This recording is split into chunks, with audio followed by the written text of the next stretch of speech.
It's now my great pleasure to introduce a new friend.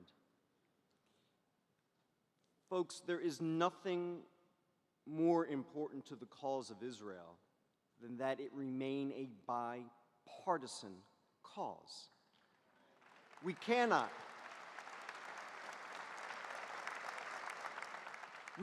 afford to have one party supporting Israel and the other not, because you know what?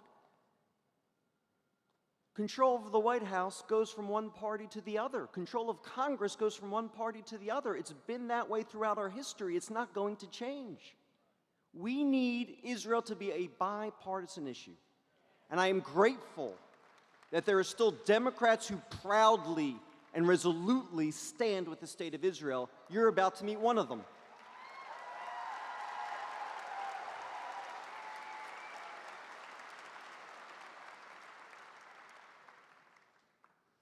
I just met our next guest, Congresswoman Tulsi Gabbard from Hawaii, but I was already impressed with her. I'm impressed with Congresswoman Gabbard because she has behind her not just words, but deeds. She was elected to Hawaii's state legislature in 2002, and then she did something that I admire deeply. She joined Hawaii's National Guard, and in 2004, she voluntarily deployed to Iraq. She served 2 combat tours in Iraq.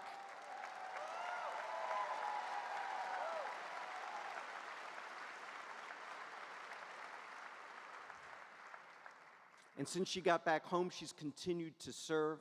She now represents Hawaii in the United States Congress. She now speaks out for Israel in Congress, in the media. This is the kind of friend we need in the Democratic Party. Ladies and gentlemen, please give your warmest welcome to Tulsi Gabbard.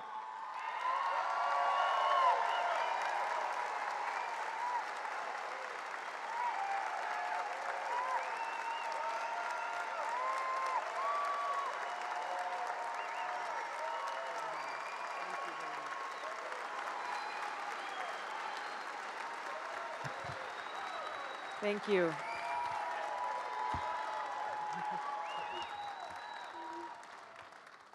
Aloha. Thank you very much, David, for your kind words of introduction, and thanks to CUFI and to all of you for such a warm welcome and the invitation to join you on such a critical and important day.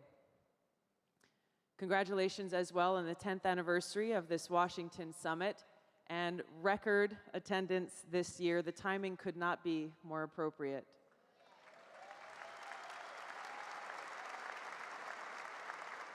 If you'll allow me a little personal moment here, I have my aunt and uncle here from Moline, Illinois, Kelly and Bill Davis, somewhere in the crowd. There they are. Today's a big day, and each of us here in this room, and many of my friends down the road, we have our work cut out for us. So as we begin, I want to share something that's personally very special and I think important to keep in our hearts as we go forward, and that is the power and the true meaning of the word aloha. I come from Hawaii, a very special place.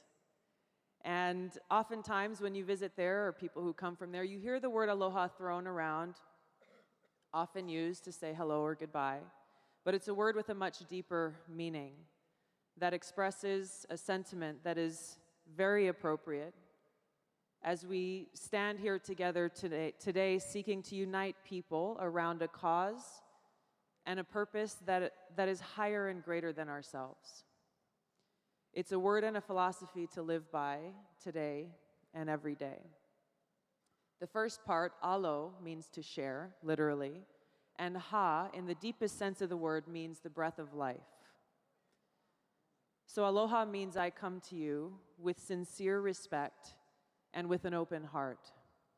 Aloha allows us to transcend the many labels and divisions that often separate us and tear us apart, and instead see each other truly for who we are, all as children of God. Unfortunately,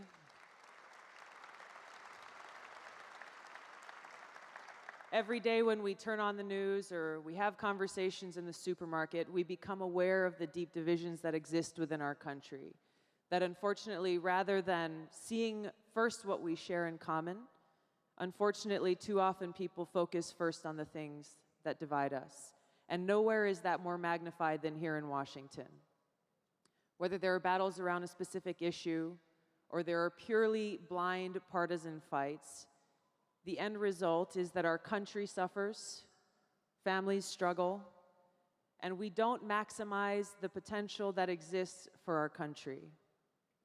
It's far easier to cast a disparaging eye on those who disagree with us, and much harder to find the good in that person, to see where there is common ground that will allow us to move forward together.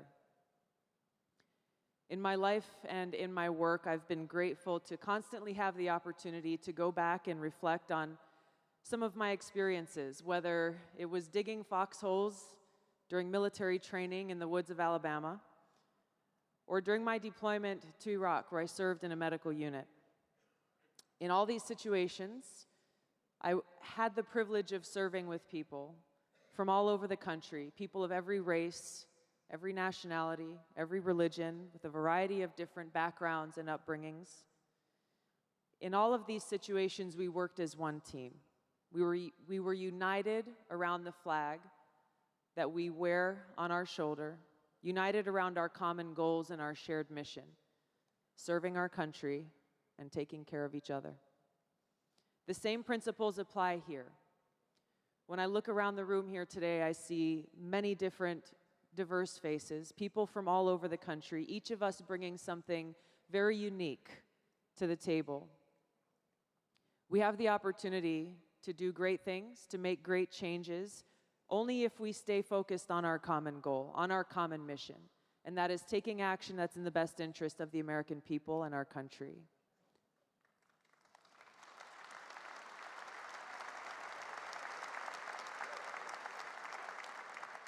There are many issues that we deal with on a daily basis in Congress that are very divisive, but I can tell you without a doubt that the importance of our nation's long-standing friendship and partnership with Israel is not one of them.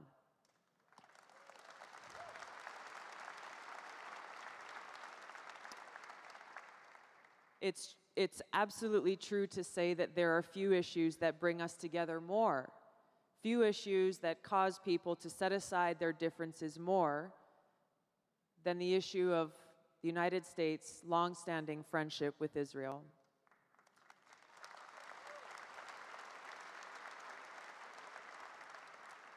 As a kid growing up in Hawaii, the challenges and threats that have faced Israel for so long and continue to present these challenges today are frankly not something that confronted me as I went surfing and played on the beach in Hawaii as a kid.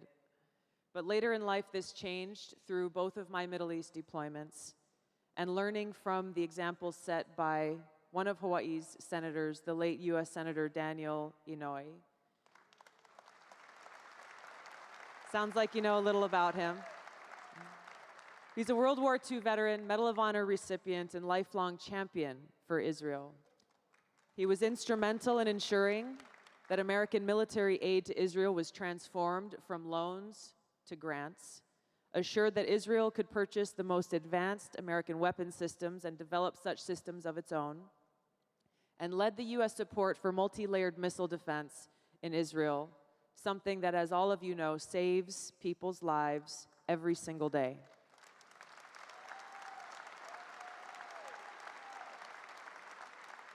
Shortly after he passed away in December of 2012, Israel chose to name an Israeli military missile facility after Senator Inouye, the very first time ever in history an honor has been bestowed on a non-Israeli.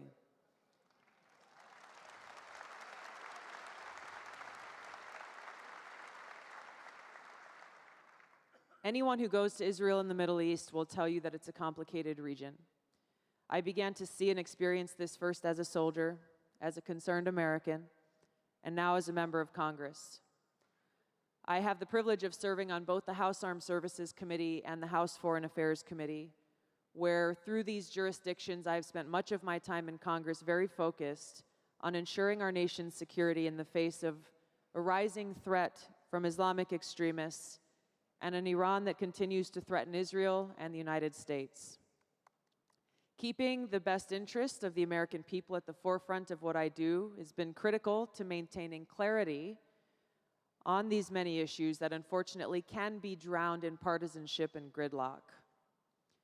Over a year ago, as we saw this group called ISIS begin to take center stage in the world, I spoke out strongly on the need for action to prevent this threat from entering our homeland. As a soldier, I know firsthand how important it is to understand and identify your enemy. In the art of war,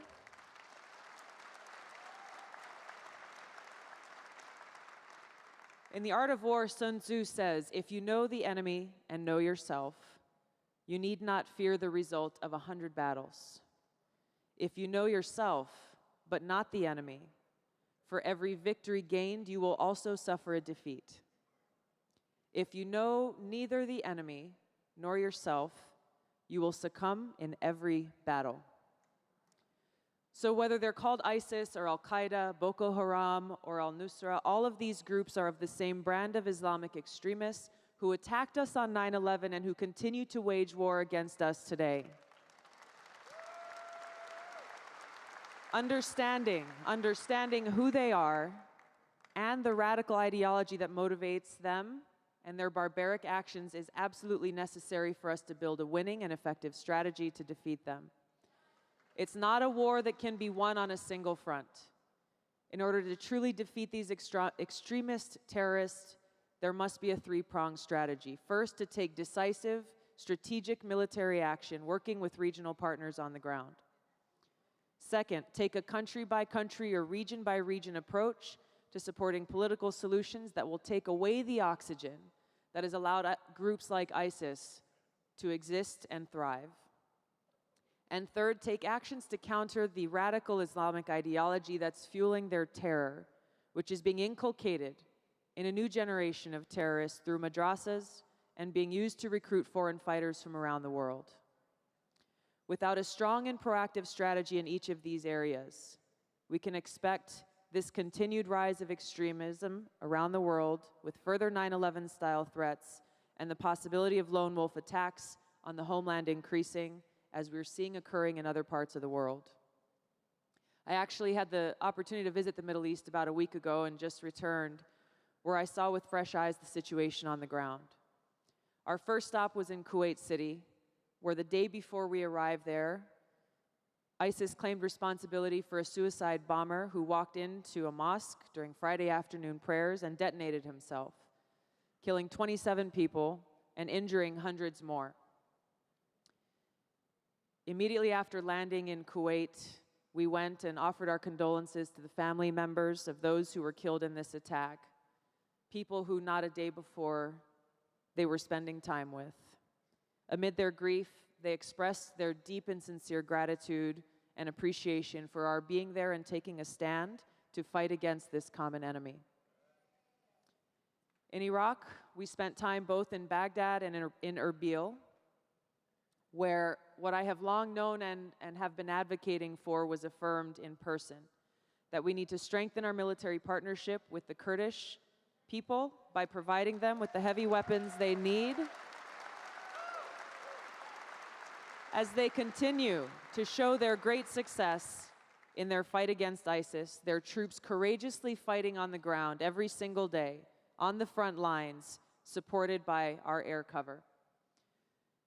They spoke to us about how the Peshmerga are facing heavily armored vehicles filled with explosives. Think 5-ton trucks surrounded by armor, filled to the brim with explosives, driven by ISIS suicide bombers directly into villages and military encampments. People in surrounding communities said that as they see these bombs explode, they felt like it could have been an atomic bomb. The only thing that can stop these attacks from these weapons are heavy anti-tank missiles, which we're not supplying nearly enough of. The Kurds are the only force that we've seen consistently hold its ground against ISIS in Iraq and in Syria, and they currently provide sanctuary and critical humanitarian support to over 2 million ethnic and religious minorities, including the Yazidis and Christians in Iraq, without any support coming from Baghdad. So as you can imagine, the picture was very different when we arrived in Baghdad the next day. Prime Minister Abadi continues to plead to Iran for more support, ensuring Iran's influence in Baghdad is solidified, and that the Iranian-led Shia militia have a run of show throughout his government and around the country. Meanwhile, even though the names have changed, Prime Minister Maliki's sectarian policies of persecuting the Sunni tribes persist, which continues to increase the oxygen that allows ISIS to remain in Iraq in traditional Sunni territories. As a veteran of the war in Iraq, I've seen firsthand this harsh reality of war, that if you don't know and understand your enemy, you can't defeat them.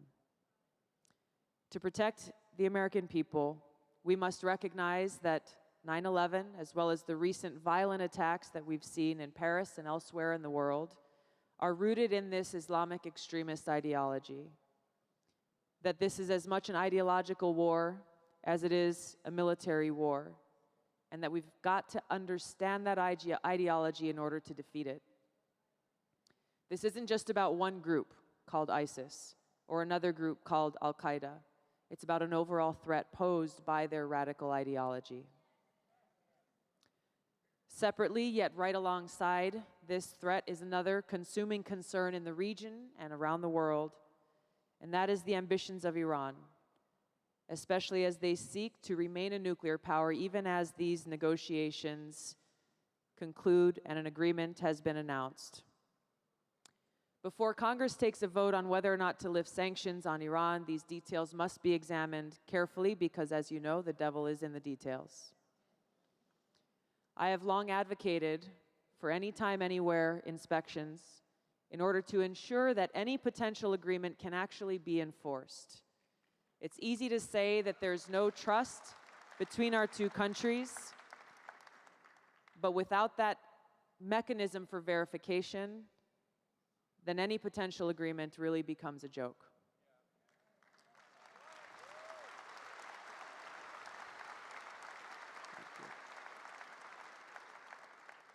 Without the IAEA having this open inspection ability on all sites, including military sites, the global community cannot be assured that Iran is complying with any deal. Any sanctions relief must be tied to Iran's compliance to the deal.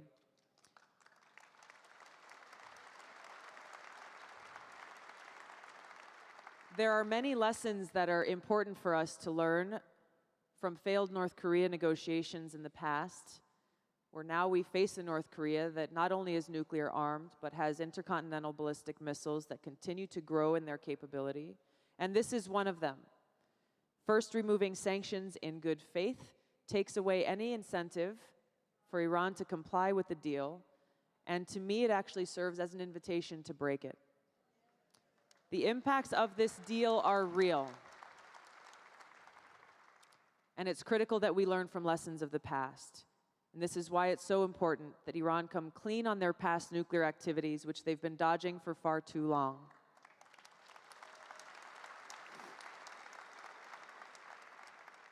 We all know that Iran has a growing ballistic missile program. We don't want to make the same mistake with Iran that was made with North Korea.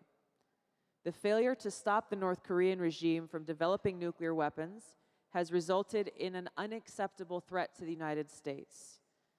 North Korea's long-range missiles, coupled with their nuclear warhead stockpile, is something that hits home for me personally in a very direct way, where Hawaii and the West Coast of the United States sit squarely within the crosshairs of Pyongyang.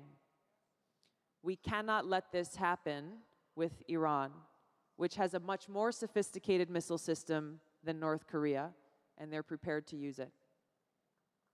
Tehran has been on a race toward nuclear weapons for years, and now it is our opportunity and responsibility to make sure that that pathway is blocked.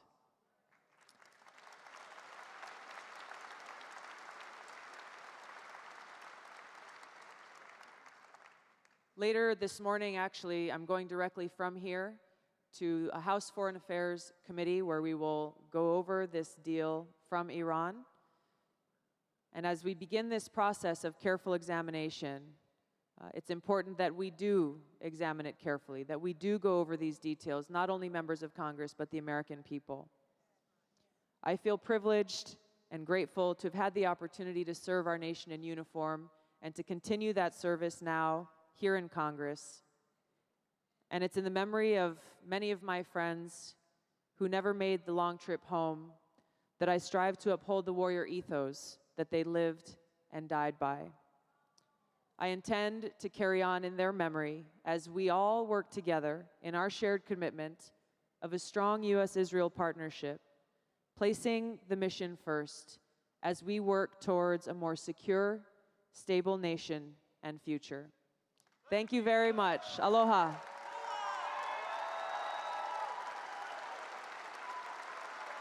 Thank you.